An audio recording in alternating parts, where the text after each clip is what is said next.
자, 우리가 붙잡을 언약의 말씀의 제목은 복음의 명문가, 영어로는 로열 패밀리 이렇게 얘기하죠. 갈렙 가문이라는 제목입니다. 일본 도쿄에 있는 한국 대사관이 있는데 그 바로 밑에 유명한 스시집, 초밥집이 있어요. 이 집은 3대째 운영을 하고 있는데 그 주인집 아들이 일본에서는 명문대학이거든요. 게이오를 나와가지고 대기업에 취업해서 일을 하고 있었는데 아버지가 야, 식당 일 같이 하자 해가지고 그 식당에서 주방장으로 이제 요리를 만들고 있어요. 사람들은 이 집을 스시의 명문가라고 이렇게 얘기합니다. 그런데 성경과 교회사에도 명문가, 로열 패밀리가 있어요. 오늘 여러분에게 이 응답이 임하길 바랍니다. 우리 서론인데요. 미국의 교육학자예요. 엘버트 윈십이라는 분이 지난 1700년대 18세기죠. 같은 시대를 살았던 미국의 두 가문을 비교한 연구 논문이 있습니다.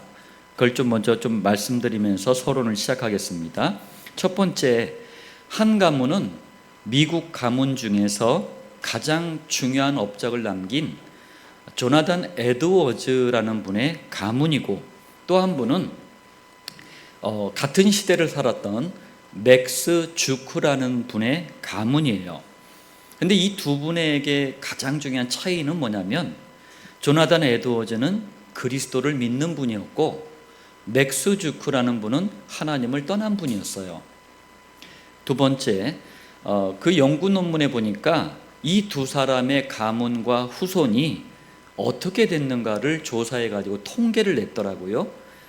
먼저 맥스 주크의 5대에 걸친 1200명의 후손이 있었는데 300명은요 유아 시절에 죽었어요. 440명은 나태, 이 게으름과 퇴폐한 이 생활 습관 때문에 병에 늘 시달리고 고통을 당했습니다. 310명은 거지로 생활했고요. 150명은 범죄자, 100명은 알코올 중독자, 60명은 절도범, 70명은 살인자였습니다.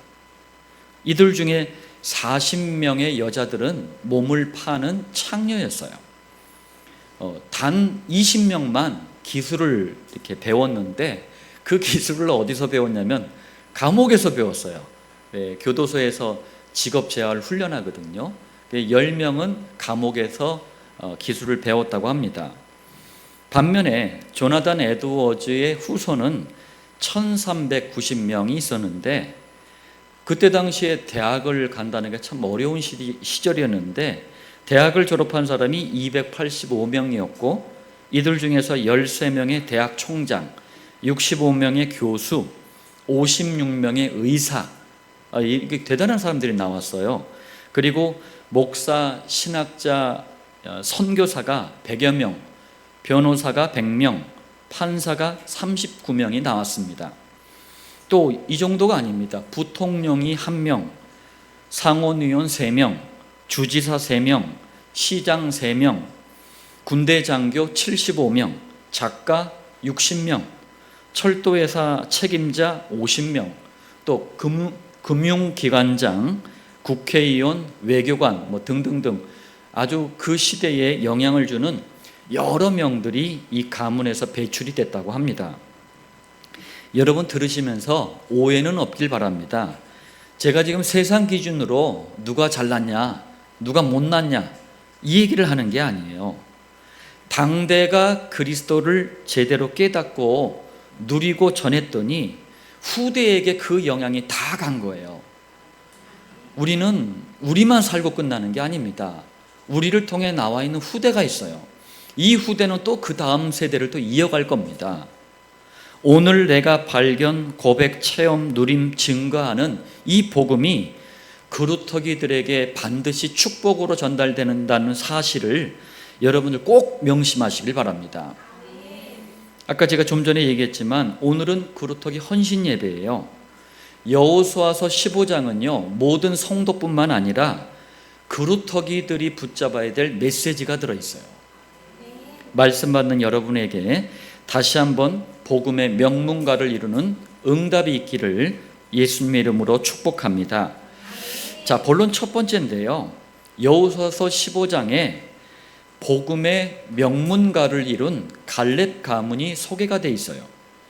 모든 성도의 가정 가문, 특별히 그루터기들이 갈렙 같은 축복을 받길 바랍니다. 자, 첫 번째입니다. 이스라엘 민족이 가나안 정복 전쟁을 했잖아요. 그래서 가나안의 중부, 남부, 북부 이런 식으로 가면서 중요한 거점이 되는 도시들을 점령을 했어요. 가나안 땅을 완벽하게 정복한 게 아니고 중요 도시들만, 서울, 인천 이렇게 도시들만 정복을 한 거예요. 그 다음에 여호수아가 이제 나이가 너무 많아가지고 늙었어요. 그러니까 여호와께서 전쟁을 중단하고 아직 땅을 정확하게 정복하지도 않았는데 땅 분배부터 하라고 말씀하십니다. 그럼 여러분 생각해 보세요. 가나안 땅이 도대체 왜 중요합니까? 왜 가나안 땅을 정복해야 되죠? 그 이유가 도대체 뭡니까? 여호수아서를 볼 때 이 질문에 대한 확실한 해답이 없이 보잖아요. 전부 틀리게 봅니다. 여호수아는 이 질문에 대한 확실한 답을 말해주고 있는 성경이에요. 자, 뭡니까? 창세기 3장에서 시작된 원죄, 이것 때문에 마귀에게 잡혔어요. 사단, 지옥 가야 될 운명에 잡혀 있어요. 이 문제를 해결하는 해답이 창세기 3장 15절 여자의 후손으로 오실 그리스도 메시아예요. 그런데 그리스도 이 메시아가 누구십니까? 예수님이에요. 예수님이 어디에 오신대요? 가나안 땅에 오신대요.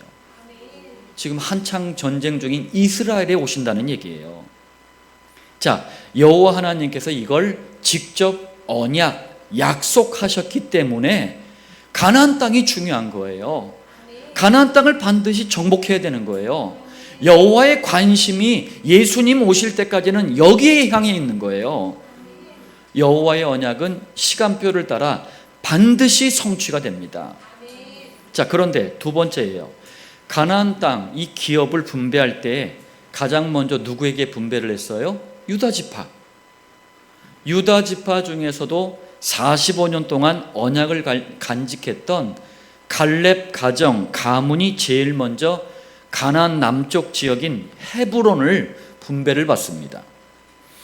갈렙을 여러분들 한번 보세요. 40년 동안 그 사막 광야를 통과할 때 이스라엘 백성들요 진짜 지긋지긋하게 불신앙했잖아요.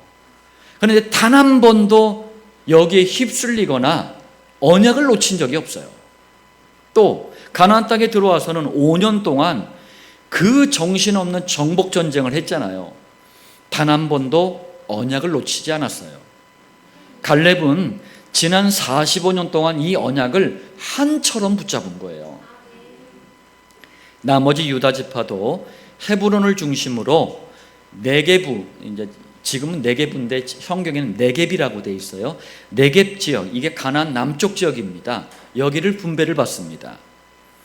유다 지파가 분배받은 지역은요, 좀 이따 더 자세하게 얘기하겠지만 가장 비옥하고 가장 좋은 땅들이 포함된 지역이에요. 갈렙 한 사람, 갈렙 한 가정, 갈렙 한 가문이 축복을 받으니까 유다 지파 전체가 복을 받은 거예요. 그리스도를 붙잡은 여러분 한 사람, 그루터기 한 명 때문에 가정과 가문 전체가 복을 받기를 바랍니다. 21세기 안디옥 교회 한 교회 때문에 종교화된 모든 교회가 살아나는 축복이 있기를 바랍니다. 저도 그런 때가 있었는데 우리 예배에 참석하시는 우리 부인들, 남편들 계시잖아요. 이분들은 참 귀한 분들입니다. 혹시 박해하는 분들이 있다면 빨리 회개하시길 바랍니다. 이분들 때문에 여러분들 가정이, 가문이 건재한 거예요. 이분들 때문에 여러분들의 후대가 여호와 하나님의 복을 누릴 겁니다. 자, 본론 두 번째예요.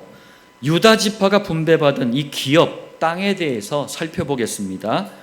그리스도를 믿는 여러분도 영적으로는 유다 지파예요. 이 자부심을 가지고 이 말씀을 나에게 주시는 말씀으로 받으시길 바랍니다. 자, 첫 번째입니다. 유다 지파의 기업을 분배할 때 몇 가지 특징이 있어요. 여호수아서 15장 1절로 12절에 가장 먼저요, 유다 지파가 분배받은 땅의 경계, 동서남북 사방으로 얼마만큼인지, 받은 땅이 얼마만큼인지 자세하게 이 경계선을 소개를 합니다. 여러분, 이거 보면서 참고를 꼭 하셔야 돼요. 여호수아서를 볼 때 수천 년 된 이 지명, 지역 이름에 매달리면 안 돼요. 가나안 정복 전쟁 후 지금 거의 4,000년이라는 시간이 지났어요. 여러분, 우리 100년은커녕 단 10년, 1년 전 기억도 희미한데 4,000년 전이란 말이에요. 그러다 보니 성경에 기록된 이 땅들이 정확하게 위치가 어디인지 거의 대부분 몰라요. 대강 추측을 하는 거예요. 그래서 성경 지도에 보면은 헤브론 해놓고 예를 들면 헤브론 해놓고 가로쳐 놓은 다음에 퀘션 마크, 물음표를 해놨어요. 뭐냐면 대강 여기일 거다고 추측해놓고 여기가 아닐 수도 있다라는 말이에요. 4,000년이라는 시간이 흘렀다니까요. 그런데 거기에 그냥 막 여기가 어디냐 그러면요, 본질을 놓쳐버려요. 그리스도와 관련된 지역 정도만 대강 알고 있어도 충분합니다. 성경이 자세하게 지역 이름을 소개하는 이유는 역사적으로 사실이다. 그래서 기록한 거예요. 지난 시간에 말씀드렸잖아요. 자, 여호수아서 15장 20절, 유다 자손의 지파가 그들의 가족대로 받은 기업은 이러하니라. 아까 먼저 유다 지파 전체 이 땅에 받은 땅의 경계선을 딱 그어줬잖아요. 그리고 나서 유다 지파에 속한 이 사람들에게 땅을 분배할 때는 어떻게 했대요? 가족대로 분배를 했습니다. 그러면서 15장 20절로 62절까지 가족대로 분배받은 성읍들을 전부 소개를 했어요. 여러분, 이거 괜히 나열한 게 아니에요. 이유가 있어요. 자그마치 120개나 되는 성읍이에요. 이걸로 다 언제 연구를 하고 있고 알지도 못한 데를 언제 찾고 있어. 근데 왜 이걸 일일이 다 기록을 합니까? 할 일도 많은데 이유가 있다니까요. 성경은 허구가 아니에요. 소설이 아닙니다. 역사적으로도 사실이니까 기록에 남긴 거예요. 지금 고고학자들, 역사학자들이 야금야금 찾아내고 있어요. 성경이 맞구나. 또 가족대로 받은 이 성읍을 나열한 이유가 뭘까요? 이걸 발견해야 돼요. 여호와 하나님께서는 모든 성도의 가정, 가문을 정확하게 세고 계신다라는 거예요. 정확하게 알고 계시고 정확하게 인도하시고 역사하신다는 거예요. 이 사실을 말씀하기 위해서 이렇게 다 기록해 놓은 거예요. 강의중 예비성도의 가정, 도재근 성도의 가정, 백집사님의 가정 다 세고 계시고 알고 계신다는 거예요. 그러니 쫄지 말라는 거예요. 그러니 걱정하지 말라라는 거예요.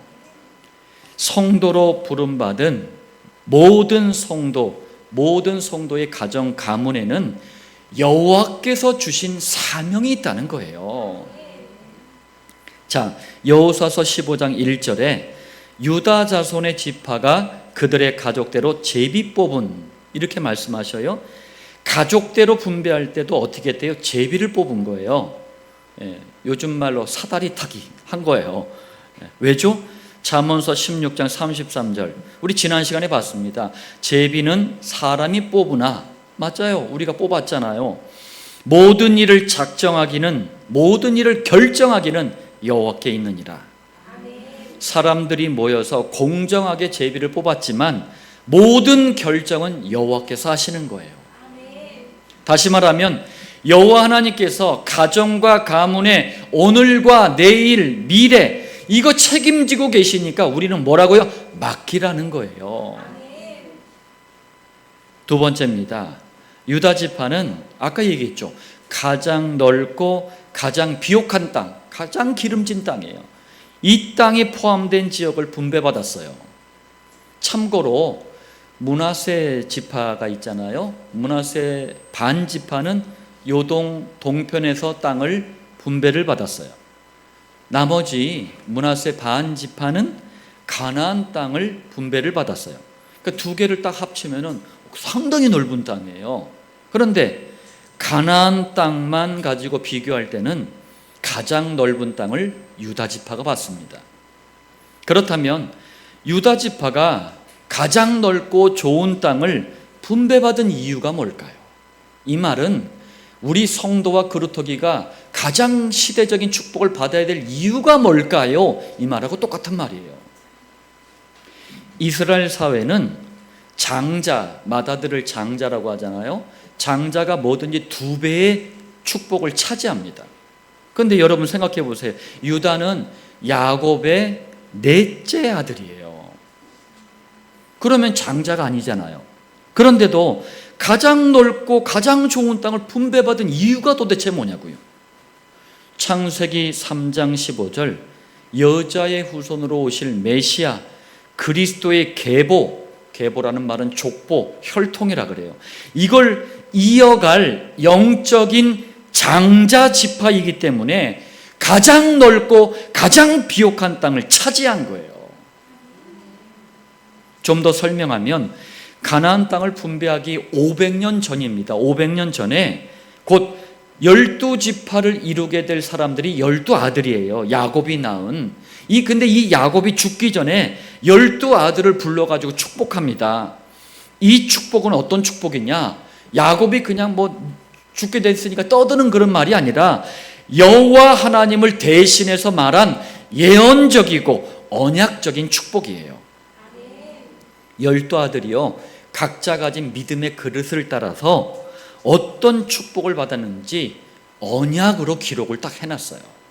자, 보겠습니다. 창세기 49장 1절, 야곱이 그 아들들을 불러 이르되, 그 다음에 뭐라고 합니까? 후반에 너희가 후일에 당할 일을 내가 너희에게 이르리라. 야곱이 죽기 전에 예언적으로 언약적인 축복을 남기는 거예요. 2절 중간에 야곱의 아들들아, 너희 아버지 이스라엘에게, 이스라엘은 야곱의 또 다른 이름이잖아요. 들을지어다. 이러면서 한 명 한 명 축복하는데 유다 지파를, 유다를 이렇게 축복합니다. 창세기 49장 8절로 10절, 유다야 너는 네 형제의 찬송이 될지라. 네 손이 네 원수의 목을 잡을 것이요 네 아버지의 아들들이 네 앞에 절하리로다. 유다 지파를 통해서 그리스도가 오실 텐데 사탄을 박살낼 것이다. 모든 성도는 이 그리스도의 찬양과 경배를, 모든 성도의 찬양과 경배를 그리스도께서 받으실 것이다.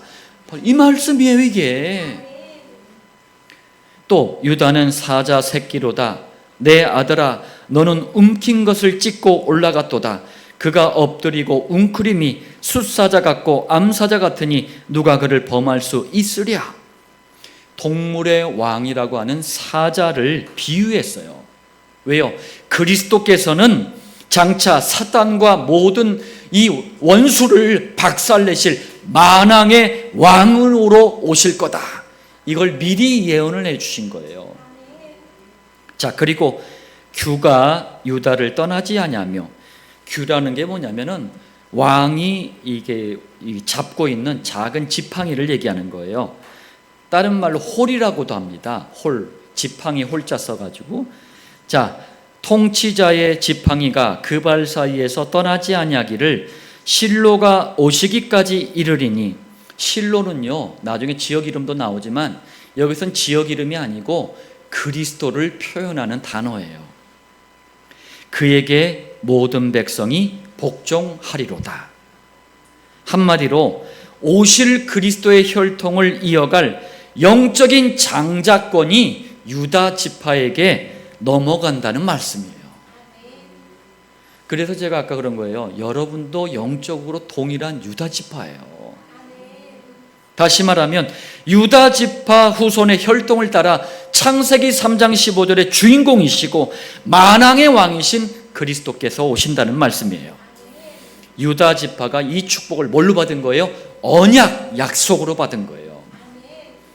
그러면서 유다 지파가 차지할 땅에 대해서도 설명합니다. 창세기 49장 11절로 12절이에요.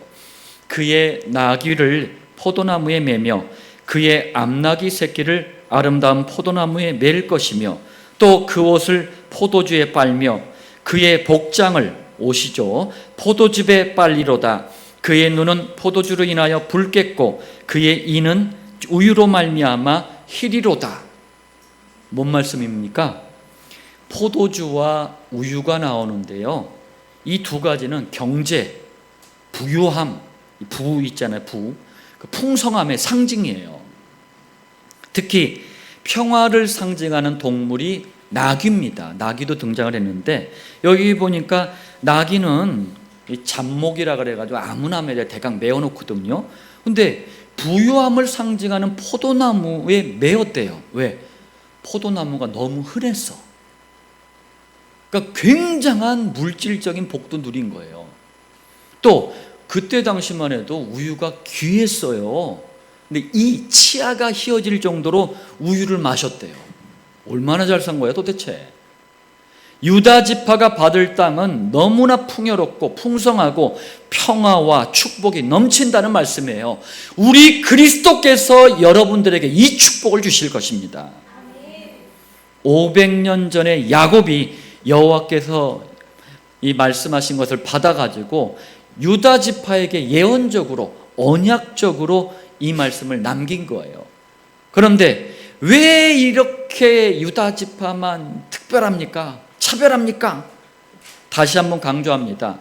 유다 지파를 통해서 메시아 그리스도의 이 혈통이, 계보가, 족보가 반드시 이어져야 돼요. 그리고 그리스도는 반드시 이 가나안 땅에 오셔야 돼요. 그래야지 우리의 구원이 완성이 되는 거예요. 그래야지 우리가 예수님을 그리스도로 믿을 때 구원을 받게 되는 거예요. 그래서 이 일을 계속하는 거예요. 우리 그루터기들 세계사 보잖아요. 세계사의 중심이 다 어디 있어요? 지중해에 쏠려 있어요. 저기 이탈리아, 로마, 터키, 소아시아라고 하면 터키, 여기 뭐 이란, 이라크, 이스라엘, 여기 이집트, 그 이라크, 이란이 메소포타미아 문명 아닙니까? 그러면서 이 지역에서 수많은 뭐 아수르, 아시리아라고 하는 바벨론, 5만 가지 제국들, 로마가 또 저쪽에서 일어나고, 세계사의 중심을 왜 지중해에다 박아놓은지 아세요? 예수님 때문에 그래요. 항상 주님은 여기에 관심 있는 거예요. 그렇기 때문에 이 난리를 치르는 거예요. 그리스도 때문에. 바울은 영적인 장자 유다 지파를 통해서 오실 그리스도를 이렇게 말씀합니다. 골로새서 2장 2절, 하나님의 비밀인 그리스도. 자, 그러면서 2장 3절, 그 안에는 지혜와 지식의 모든 보화가 감춰져 있느니라. 그리스도는 하나님의 모든 것입니다. 유다 지파가 어마어마한 축복을 받아야 했던 단 하나의 이유는 그리스도의 계보, 족보, 혈통이 이어져야 되기 때문에 그래요. 그리고 이 가나안의 축복을 유다 지파만 받은 게 아니에요. 구원받은 모든 성도를 상징하는 이스라엘 12지파 전체가 받았잖아요. 그렇다면 예수님을 그리스도로 믿는 영적인 유다 지파인 우리를 통해서도 여러분의 가정, 가문, 시대와 현장이 살아날 줄 믿으시길 바랍니다. 자, 본론 세 번째입니다. 이 모든 축복을 자손 대대로 누린 복음의 명문가가 나옵니다. 바로 갈렙의 가문이에요. 자, 첫 번째입니다. 여호수아서 15장 13절에 여호와께서 여호수아에게 명령하신 대로 여호수아가 기럇 아르바 곧 헤브론을 유다 자손 중에서 분깃으로 여분네의 아들 갈렙에게 주었으니 아라바는 아낙의 아버지였더라. 이스라엘 백성이 지난주에 우리 봤잖아요. 가장 지긋지긋하게 싫어하는 땅이 어디입니까? 헤브론이에요. 아낙 자손, 이 거인들, 자이언트, 거인들이 사는 땅이 또 헤브론이에요. 여기를 갈렙의 분깃으로, 분깃이란 말은 기업이에요. 땅으로 준 거예요. 그러자 14절, 갈렙이 거기서 아낙의 소생이란 뭡니까? 어떤 사람이 낳은 아들, 딸들을 소생이라고 하잖아요. 그 세 아들 이름을 쫙 명단을 나열해 놓죠. 쫓아내었고 가장 강력한 적을 다 쫓아낸 거예요. 두 번째, 그런데 갈렙이 헤브론 안에 있는 지역 중에서, 여러 땅 중에서 기럇 세벨이란 땅이 있어요. 여기를 차지할 때는 아주 지혜롭게 행동합니다. 직접 모든 것을 다 하지 않아요. 갈렙이 이렇게 제안을 합니다. 16절, 갈렙이 말하기를 기럇 세벨을 쳐서 그것을 점령하는 자에게는 내가 내 딸 악사를 아내로 주리라. 딸이 되게 이뻤나 봐요. 경품으로 요즘은 경품으로 내건 거야. 좀 죄송합니다만. 자, 갈렙은 이런 제안을 하면서 언약의 땅 헤브론을 분배받고 복음의 명문가로 세워야 될 이 시간표에 왜 갑자기 이런 제안을 했을까요? 이유가 도대체 뭘까요? 아니 그냥 빨리 해던 대로 용감하게 신앙 대단하잖아요. 갈렙의 신앙이 그냥 막 정복하면 되는데 왜 기럇 세벨을 점령하는 자에게 자기 딸을 주고 사위로 삼겠다라고 얘기를 했을까요? 이유를 여러분들 중요하게 보시길 바랍니다. 복음의 명문가를 이루기 위해서 헤브론 땅이 있는 이 지역을 차지할 때 갈렙 혼자서 원맨쇼를 하지 않았어요. 복음의 명문가는 한 사람의 힘이나 능력으로 되는 게 아니에요. 함께, 이게 중요한 거예요. 그래서 땅을 분배할 때도 어떻게 했어요? 가족대로, 가문대로 함께. 여호와께서 이 땅에 예수님으로 오셨어요. 지금은 성령으로 구원받은 자들의 마음속에 계셔요. 함께. 더 중요한 이유가 또 있습니다. 생명을 걸어야 하는 이 제안에, 요즘 이거 전쟁해야 되는 거예요. 전쟁. 기럇 세벨을 차지하는 게 전쟁을 해야 되는 거예요. 내가 죽을 수도 있단 말이에요. 너 생명 걸고 이거 할래? 이 말이에요. 이게 이 제안에 만약에 헌신하는 사람이 나온다. 그건 어떤 사람입니까? 갈렙이 45년 동안 한으로 가졌던 언약을 동일하게 이해한 사람인 거예요. 여기에 헌신하는 사람은 갈렙이 헤브론 땅을 왜 그렇게 요구했는지 아는 사람인 거예요. 자, 이때 갈렙의 조카가 이것을 제대로 이해를 했어요. 여호수아서 15장 17절, 갈렙의 아우 그나스의 아들인 온니엘이 그것을 점령함으로 갈렙이 자기 딸 악사를 그에게 아내로 주었더라. 기럇 세벨을 점령한 온니엘이 누군지 아세요? 갈렙의 동생이 있는데 동생의 아들이에요. 그때 당시는 이제 근친혼도 했습니다. 가까운 근친끼리 결혼도 하고 그랬는데 그게 그 시대의 문화였어요. 갈렙의 조카인 거죠. 그러니까 그 사람이 온니엘이에요. 이 온니엘은 어메나 사사기에 등장하는 첫 번째 사사예요. 온니엘이 이 삼촌 아닙니까? 갈렙 가까이에서 45년 동안 붙잡았던 이 갈렙의 언약이 뭔지를 유심히 본 거예요. 그러면서 자기도 거기에 믿음이 생기고 나도 여기 헌신하겠다라는 결단과 도전이 선 거예요. 이 사람을 사사기에 등장하는 첫 번째 사사로 여호와께서는 세워주신 거예요. 그리고 갈렙의 딸 악사 있잖아요. 악사가 신앙이 대단합니다. 우리 딸들이 좀 그랬으면 좋겠어. 15장 18절, 악사가 출가할 때 결혼하는 거죠. 그에게 청하여 남편 온니엘에게 이제 청하는 부탁을 하는 거예요. 뭐라고 하냐면 자기 아버지의 밭을 구하자. 우리 아버지한테 밭을 요구하자 이 말이에요. 하고 나귀에서 내림에 갈렙이 그에게 묻되 네가 무엇을 원하느냐? 갑자기 가야 되는데 나귀에서 내리니까 뭐 필요한 거 있니? 물은 거예요. 19절, 이르되 내게 복을 주소서.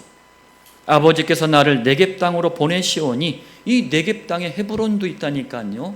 이 네겝 땅에 베들레헴, 예루살렘, 감람산, 갈보리산 다 있다니까요.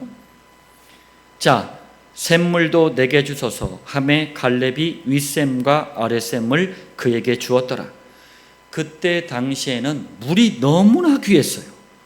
그런데 이런 샘을 차지한다, 이거는요, 엄청난 축복을 차지한 것과 똑같은 말이에요. 갈렙의 딸 악사가 굉장히 지혜로운 거예요. 왜 이렇게 얘기합니까? 악사는 자신의 가문을 지금 복음의 명문가로 만들어야 돼요. 그러려면 필요한 게 영육간의 축복이에요.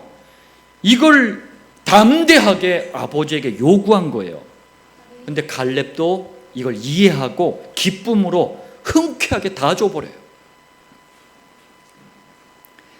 구원받은 성도 또한 아버지 하나님께 복음의 명문가를 이루도록 담대하게 요구하시길 바랍니다.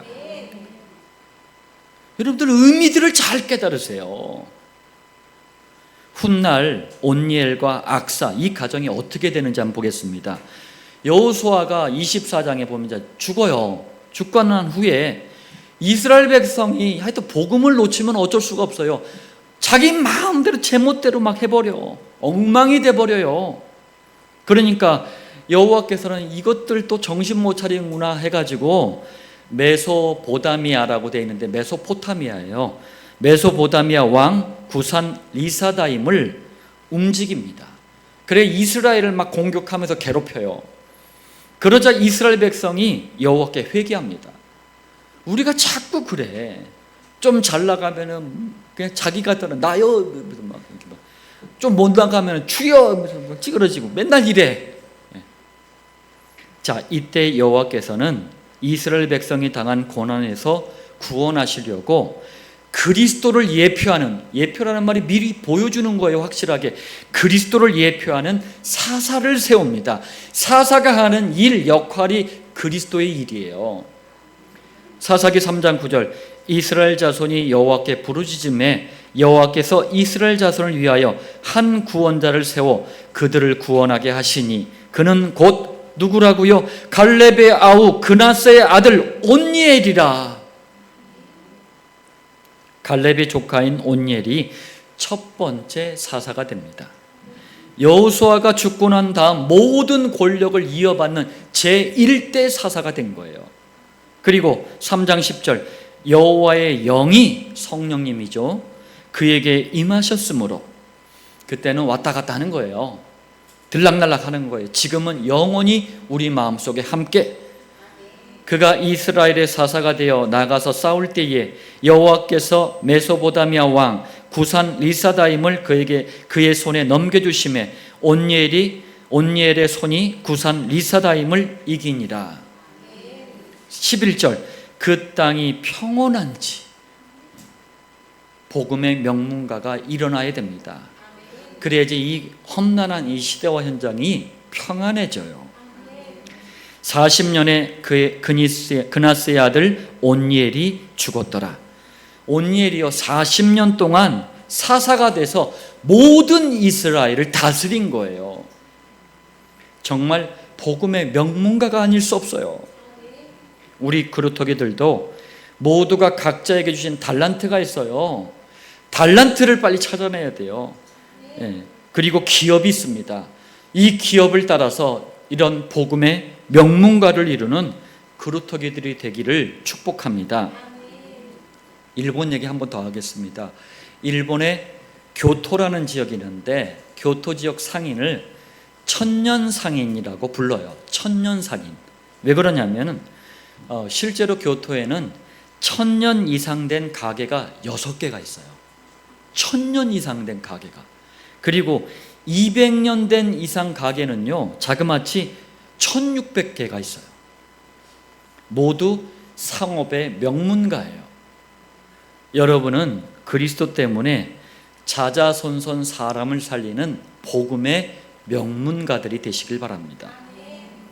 그리고 성경을 보면은요 아들을 통해서도 뭔가가 전달되기도 하지만 갈렙 가문을 보세요. 너무나 중요한 가문인데 누구를 통해서? 딸 악사를 통해서 가나안 정복 이후에 자자손손 복음의 최고의 명문가를 이룹니다. 우리 딸들 있는 가정들도 기대하시길 바랍니다. 지금은 그루터기예요. 나무의 밑둥을 딱 잘라내면 아무 생명도 없는 나무의 밑둥치 같이 보여요. 그렇지만 여기서 복음의 씨앗이 점점 자라서 큰 새들이 날아와서 깃드는 아름드리 나무가 될 것입니다. 여호와 하나님이 쓰시는 기준은 그리스도 복음밖에 없어요. 남자든 여자든 아들이든 딸이든 상관없습니다. 자, 결론 말씀드리겠습니다. 성경과 교회사를 보면, 특히 여호수아서를 보면 창세기 3장 15절 그리스도, 이 단어의 의미와 축복을 안다는 게 얼마나 중요한가를 알 수 있어요. 그렇다면 21세기인 지금 그리스도 때문에 응답받은 갈렙 가문처럼 복음의 명문가, 로열 패밀리, 이거 이루려면 어떻게 해야 됩니까? 첫 번째입니다. 복음만, 그리스도만 선포되는 강단 말씀에 집중해야 돼요. 왜요? 갈렙과 모든 믿음의 선배들이 응답받은 유일한 이유가 뭐예요? 그리스도의 의미와 축복을 알았어요. 이게 하나님이 역사하실 이유입니다. 이 그리스도를 받는 시간이 주일 예배예요. 두 번째, 그리스도, 이 복음의 명문가를 이루길 원하는 모든 성도 그루터기는 그리스도를 각인 뿌리 체질로 만드는 시간을 반드시 가져야 돼요. 그 시간이 바로 정식기도입니다. 세 번째입니다. 이 두 가지가 되어질 때 성령께서는요, 차근차근히 시간표에 맞게, 각 가정에 시간표가 있거든요. 가문의 시간표가 있어요. 복음의 명문가로 인도할 것입니다. 그럼 이 증거를 가지고 여기에 증인이 되는 거예요. 이걸 목장이라고 합니다. 21세기 안독교회와 7천 목장의 모든 성도들이, 모든 그루터기들이 이 말씀의 성취를 누리시길 살아계신 주 예수님의 이름으로 축복합니다.